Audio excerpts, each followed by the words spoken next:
সকালে ঘুম ভাঙলো পাড়ার বিভিন্ন পুজোর গান আর মায়ের ডাকে। মনে হচ্ছিল আজ সত্যিই একটা অন্যরকম সকাল। ঘুম থেকে উঠেই একটু ছাদে গেলাম, দেখি মায়ের ছাদ বাগানে কত রং বেরঙের ফুল ফুটেছে। মনে হচ্ছিল প্রকৃতিও যেন আজ মা সরস্বতী পুজোয় মেতে উঠেছে। নিচে নেমেই দেখি বাড়িতে সিজনের জন্য তোড়জোড় একেবারে জমে গেছে। সকাল থেকেই মাছ কাটা চলছে, আর আমাদের বাড়ির সবচেয়ে ছোট্ট সদস্য ওই দুষ্টু বিড়াল ছানাগুলো মাছগুলোর ওপর কড়া পাহারা দিচ্ছে। এবার চটপট স্নান সেরে আমি রেডি, কারণ আজকে কাজের শেষ নেই। সবচেয়ে আগে আমাদের বাড়ির সেই সরস্বতী ঠাকুর, যিনি প্রতি বছর আমাদের বাড়িতেই থাকেন, বিসর্জন হয় না কোনো দিন, তাকেই নামিয়ে দিলাম পুজো মণ্ডপে। আর দেখলাম আমাদের বাড়ির ছোট্ট সরস্বতী আগের থেকেই সেখানে হাজির। ওর সাথেই একটু খেলাধুলা, একটু আদর, এইভাবেই সকালটা পেরোচ্ছিল আমাদের। এরপর শুরু হলো আমার ফেভারিট ডিপার্টমেন্ট, ফল কাটা আর সাজানো। প্রতি বছর এই দায়িত্বটা আমারই থাকে।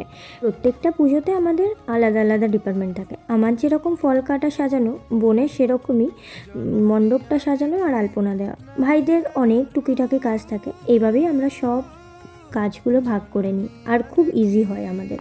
আর এই দেখো, এই আলপনাটা পুরোটা দিয়েছে আমার বোন। কি নিখুঁত আর কি সুন্দরভাবে আলপনা করে।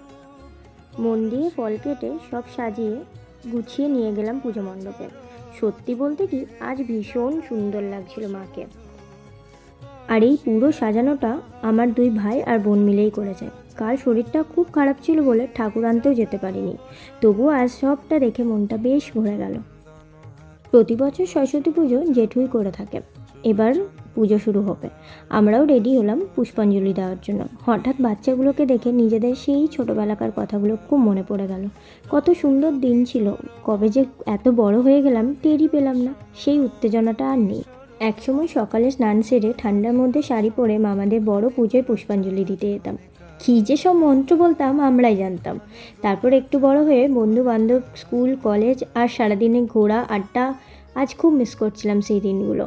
পুষ্পাঞ্জলি দিয়ে আমাদের পুজোটা শেষ হলো। মাকে দেখে মনটা ভরে গেল, কী যে সুন্দর লাগছিল আজ। আর এদিকে দেখো, সেজন্য রান্না তো আগের থেকেই শুরু হয়ে গেছে। এই দিন এত রান্না হয় যে একজন বা দুজনের পক্ষে সম্ভব না। তাই বাড়ির সবাই মিলে, মানে মা, কাকিমা, বাবা, কাকাই, জেঠু, মাসি, জেঠুমা, সবাই মিলে হাত লাগায়। আচ্ছা, তোমাদের কার কার বাড়িতে এরকম সেজন্য হয় আমাকেও একটু কমেন্ট করে জানিও। এরপর আমরা বেরিয়ে পড়লাম ঘুরু ঘুরু করতে, আমি আর আমার দুটো ভাই। আমাদের অবশ্য পাড়ায় সেরকম খুব একটা পুজো হয় না, যতগুলো পুজো হয় ততগুলো দেখেই আমরা একটু ঘুরু ঘুরু করলাম। ওই ফটো তোলা, ভিডিও করা, এই আর কি। বাড়ি ফিরেই মা বললো, নে গরম গরম মাছ ভাজা খা। এই ভালোবাসার স্বাদটাই আলাদা।